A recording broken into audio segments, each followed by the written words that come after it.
वहीं चीन से लगने वाली भारत की सीमा पर एक बार फिर तनाव की खबर है। चीन की किसी भी चाल का जवाब देने के लिए भारत ने भी युद्ध स्तर पर तैयारी शुरू कर दी है। खबर है कि भारतीय फौज के सबसे घातक फाइटर जेट एलएसी पर तैनात किए गए हैं, जो दिन में ही नहीं बल्कि रात में भी उड़ान भर रहे हैं।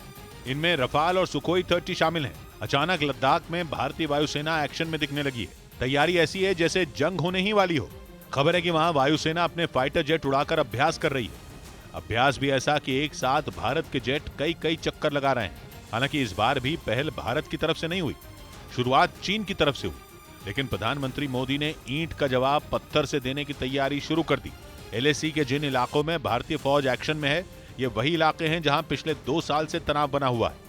मतलब यह कि लद्दाख में चीन की फौज के एक बार फिर कोई बड़ी साजिश रचने की खबर है। पिछले महीने के आखिरी हफ्ते में चीन की तरफ से कुछ गड़बड़ी होने की खबर आई थी और पता चला था कि एलएसी के बेहद करीब चीन के फाइटर जेट उड़ान भर रहे थे। हालांकि चीन के जेट भारत की सीमा में नहीं आए, लेकिन एलएसी के इतने करीब जरूर आए कि भारत के कान खड़े हो गए। भारत ने कूटनीतिक स्तर पर और सेना के अधिकारियों के बातचीत में घटना का विरोध तो दर्ज करवाया ही, साथ ही अपनी तैयारी भी बढ़ा दी, ताकि अगर चीन ने कोई भी नई चाल चली तो उसे मुंहतोड़ जवाब दिया जा सके।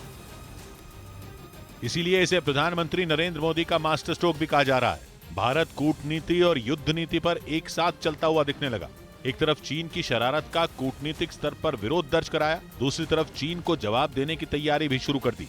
हालांकि दावा किया जा रहा है कि चीन ने अपना एयर डिफेंस सिस्टम S-400 भी लद्दाख से लगने वाली सीमा के पास तैनात किया है। ये एयरक्राफ्ट चीन के एयर डिफेंस सिस्टम को भेद सकने में सक्षम है और उसके होने के बावजूद भी अपने टारगेट्स पर इफेक्टिव प्रहार कर पाएंगे। इसके अलावा चीन में ही बना एक और एयर डिफेंस सिस्टम HQ-9 भी एलएसी पर तैनात किया गया है।